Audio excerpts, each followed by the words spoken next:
Hi guys, welcome to all of you my YouTube channel digital world of art.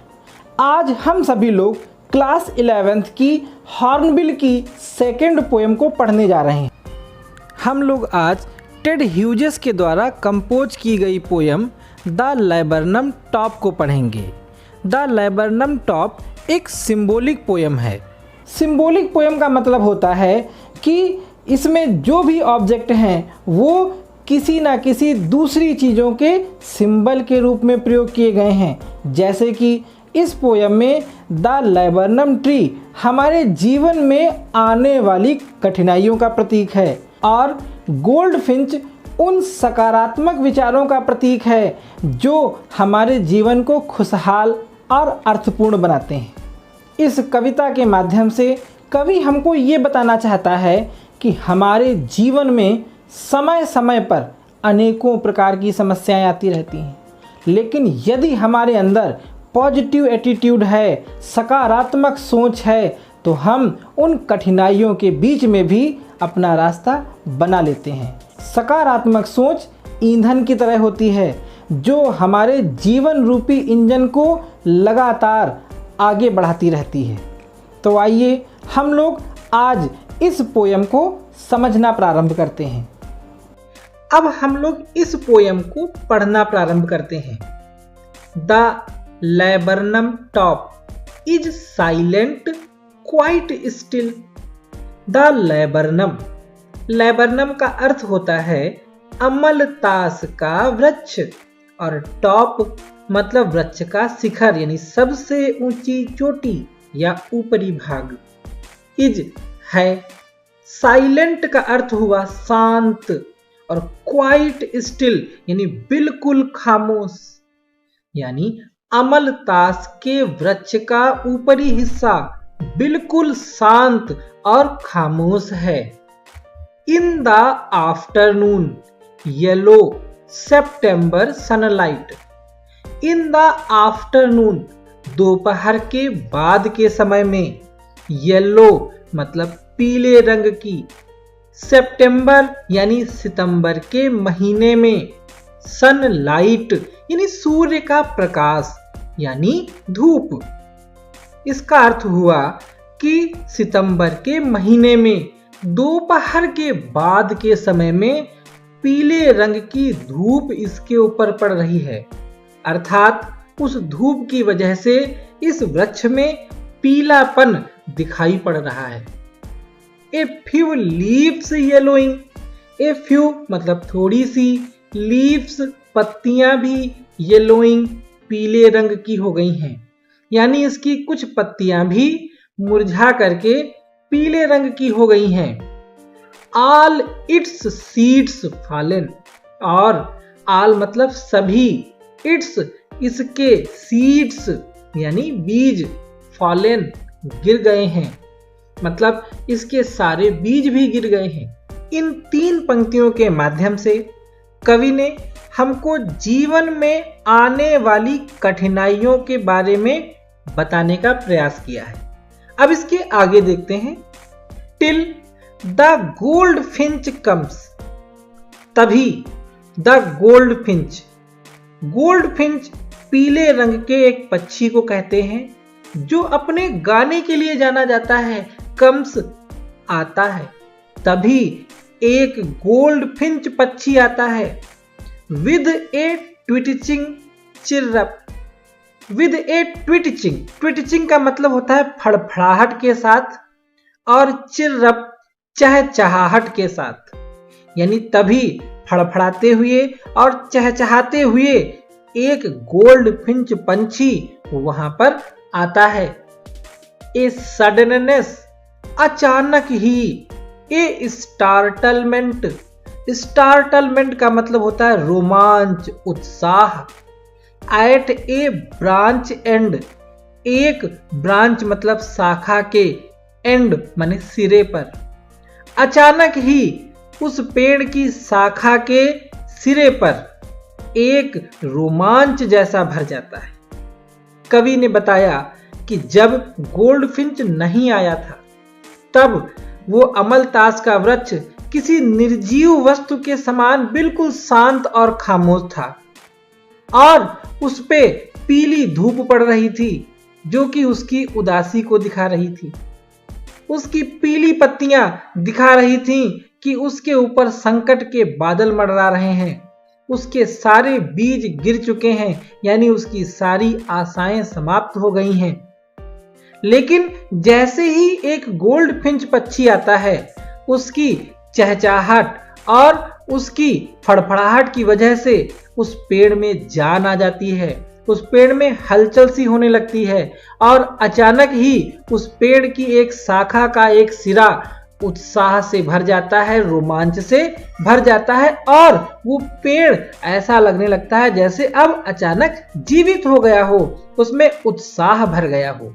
Poem का दूसरा stanza gold Finch पक्षी के उस वृक्ष पर आने के बाद की घटनाओं के बारे में हमें बताता है। तो चलिए इसको समझते हैं। देन तब sleek as a lizard, sleek मतलब रेंगते हुए, एज ए लिजर्ड एक छिपकली के समान, एंड अलर्ट और सावधानी के साथ, एंड एब्रप्ट और फुर्ती के साथ में। सी वह एंटर्स माने प्रवेश कर जाती है, द थिकनेस घने पत्तों के बीच में। तब छिपकली के समान रेंगते हुए, सावधानी और फुर्ती के साथ में गोल्ड फिंच पक्षी घने पत्तों के बीच में प्रवेश कर जाती है। एंड और ए मशीन स्टार्ट्स अप, और एक मशीन जैसी स्टार्ट्स अप माने प्रारंभ हो जाती है। ऑफ चिटरिंग्स, चिटरिंग्स माने चहचहाने की, and A tremor of wings, और ए ट्रेमर माने फड़फड़ाने की, ऑफ विंग्स माने पंखों को, एंड थ्रिलिंग्स और रोमांचित होने की।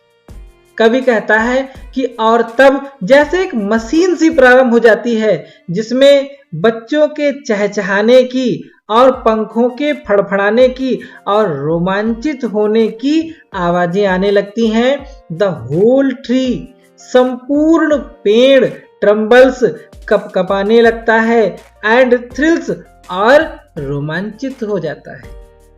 इस स्टैंजा में कवि हमको बताता है कि माता पक्षी अपने बच्चों के लिए दाना लेकर उस पेड़ पर आती है और एक छिपकली के समान रेंगते हुए, सावधानी के साथ और फुर्ती के साथ वो घने पत्तों के बीच में प्रवेश कर जाती है और अपनी माता को देख करके जो उसके छोटे छोटे बच्चे थे वो चहचहाने लगते हैं, पंखों को फड़फड़ाने लगते हैं और रोमांचित हो जाते हैं और ऐसा लगता है जैसे कि वहां कोई मशीन सी प्रारंभ हो गई हो। पूरा पेड़ जैसे कांपने लगता है और रोमांचित हो उठता है। अब इसके तीसरे स्टैंजा को देखते हैं। It is the engine of her family, it यह, इज है, द इंजन मतलब इंजन, ऑफ हर फैमिली उसके परिवार का, यह उसके परिवार का इंजन है। सी स्टोक्स इट फुल, सी वह यानी गोल्ड फिंच पक्षी, स्टोक्स मतलब ईंधन भरती है, इट माने इसमें, फुल माने पूरी तरह से, जिसमें यह पूरी तरह से ईंधन को भरती है, यानी अपने बच्चों को वो भोजन प्रदान करती है, बाहर से भोजन ला ला करके उनको खिलाती है। देन उसके बाद में फ्लर्ट्स आउट बाहर आ जाती है, टू ए ब्रांच एंड एक शाखा के छोर पर। उसके बाद यह निकल करके एक शाखा के छोर पर बाहर आ जाती है। शोविंग दिखाते हुए, हर अपने बैर्ड फेस, बैर्ड का मतलब होता है काली धारियों वाले, फेस माने चेहरे को। गोल्ड फिंच पक्षी के चेहरे पर काले रंग की धारियां होती हैं जो कि इसका आइडेंटिटी मास्क है, यानी पहचान का मुखौटा है। इन्हीं धारियों से गोल्ड फिंच पक्षी की पहचान होती है। तो कवि कहता है कि शोविंग माने दिखाती है हर अपने बायर्ड फेस, धारीदार चेहरे को, जो कि आइडेंटिटी मास्क, इसका पहचान वाला मुखौटा है। देन उसके बाद में विद ईरी का मतलब होता है विचित्र, रहस्यमय, डेलिकेट माने होता है कोमल, विशल चिर्रप, विशल माने सीटी के जैसी, चिर्रप माने चहचहाट के साथ में, विस्परिंग फुसफुसाहट के साथ में, सी लॉन्चस अवे, वह लॉन्चस अवे यानी उड़ जाती है, टूवर्ड्स माने होता है की ओर, द इनफिनिट मतलब अनंत, अनंत कौन है? आकाश, यानी अनंत आकाश की ओर उड़ जाती है। एंड और द लैम्बर्नम यानी लैम्बर्नम का वृक्ष, अमलतास का वृक्ष, सब साइड्स माने वापस लौट आता है, टू एम्पटी यानी खाली अथवा शांत अवस्था में, और अमलतास का वृक्ष फिर से अपनी शांत अवस्था में वापस लौट आता है। इस स्टैंजा के माध्यम से कवि बताना चाहता है कि जिसकी वजह से एक निर्जीव से दिखने वाले पेड़ में जीवन लौट आता है, वह गोल्डफिंच पक्षी का परिवार है, और इस परिवार को माता पक्षी भोजन लाकर देती है, और यह भोजन उसी प्रकार से होता है जैसे इंजन के लिए ईंधन। इस प्रकार से गोल्डफिंच अपने परिवार को भोजन और वृक्ष को जीवन प्रदान करके वापस अनंत आकाश की ओर उड़ जाती है, और वृक्ष फिर से सुनसान हो जाता है। अब हम लोग इस पोएम की सेंट्रल आइडिया की ओर आते हैं। The laburnum top is a beautiful poem by Ted Hughes. In this poem, the poet has used the laburnum tree and goldfinches as a symbol of life. In this poem, the poet describes how the visit of a goldfinch changes the laburnum tree. The chicks of the goldfinch start to chirp on seeing her mother, and the tree becomes alive. When the goldfinch leaves the tree, it becomes quiet and lifeless again. The laburnum tree is the symbol of hardships in our life. It is usually dull and charmless. The goldfinch is the symbol of positive attitude. It breaks the usual pattern of it and makes it alive. Without the goldfinch, the laburnum tree is just like another tree. Thus, we can say that it is the attitude of a person towards life that makes life meaningful and purposeful. अब हम सभी इस central idea के हिंदी अर्थ को समझ लेते हैं। The laburnum top is a beautiful poem by Ted Hughes. The Laburnum Top Ted Hughes की एक सुंदर सी कविता है। In this poem, इस कविता में the poet has used, कवि ने प्रयोग किया है the laburnum tree and goldfinches as a symbol of life. कवि ने लैबर्नम ट्री यानी अमलतास के वृक्ष का और गोल्डफिंचेस यानी गोल्डफिंच पंछियों का as a symbol of life, जीवन के प्रतीकों के रूप में।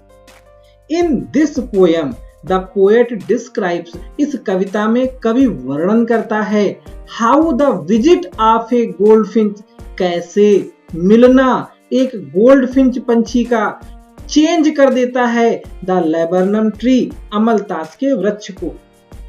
The chicks of the goldfinch start to chirp on seeing her mother.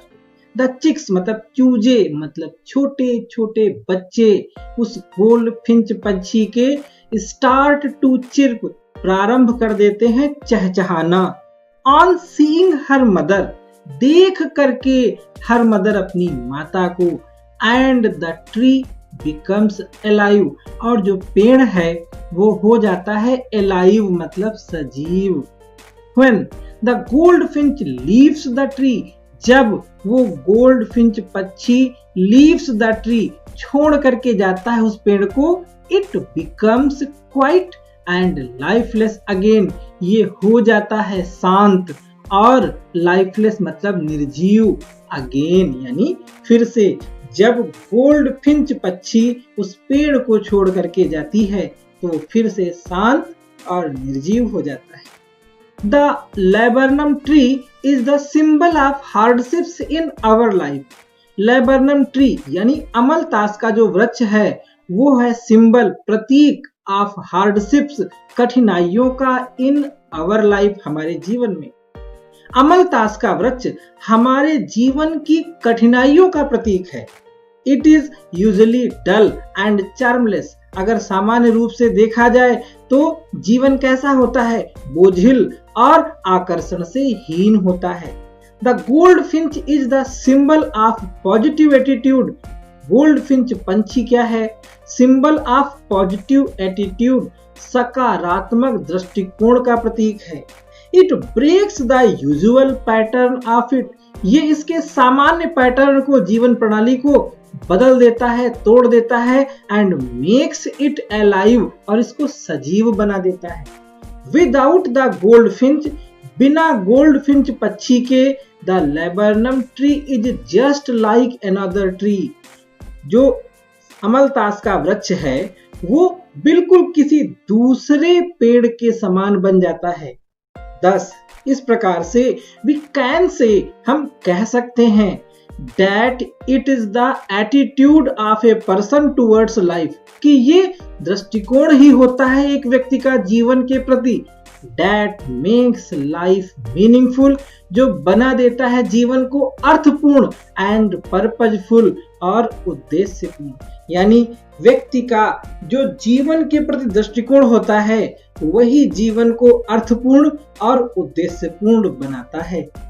Dear students, एक कहावत है, ए thinker is always is the best student, यानी हमें हमेशा विचारात्मक होना चाहिए, क्योंकि जब हम किसी टॉपिक को गंभीरता से समझेंगे तो हमें उसके इन्स और आउट्स बड़ी आसानी से समझ में आ जाएंगे।